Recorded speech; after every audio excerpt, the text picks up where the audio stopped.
ये नॉर्मन है।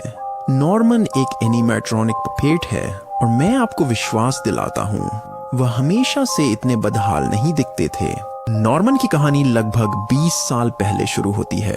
अगर आप 2000 के शुरुआती दशक में किशोर थे तो आपको इंटरपोल बैंड का एक गाना याद होगा जिसका नाम था ईविल। इस गाने के म्यूजिक वीडियो को YouTube पर 20 मिलियन से अधिक बार देखा गया है और इसका मुख्य कारण संभवतः एक महत्वपूर्ण तत्व था। वह था एनिमेट्रॉनिक कठपुतली जिसे उन्होंने बोलों को प्रस्तुत करने के लिए बनाया था। प्रशंसक जल्दी ही इस डरावनी लेकिन प्यारी सी दिखने वाली कठपुतली के दीवाने हो गए, यहाँ तक कि उन्होंने उसे एक नाम भी दे दिया, नॉर्मन। हालांकि वह बहुत लोकप्रिय था, नॉर्मन को पहले के कई एनिमेट्रॉनिक्स की तरह ही अंजाम मिला। वह गायब हो गया, साल बीत गए और उसके कई प्रशंसकों ने सोचा कि वह हमेशा के लिए खो गया है।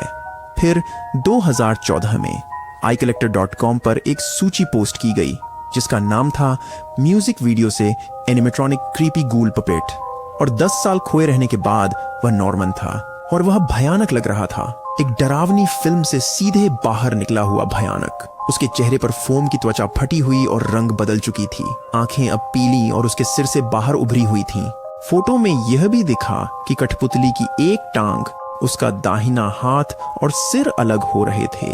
अब किसी कारणवश कोई उसे खरीदने में दिलचस्पी नहीं ले रहा था, एक भी बोली नहीं लगी और फिर से वह अगले कुछ वर्षों तक भुला दिया गया और खो गया, जब तक यूट्यूबर जॉन कोलबेक ने नॉर्मन की भयानक स्थिति को नजरअंदाज नहीं किया।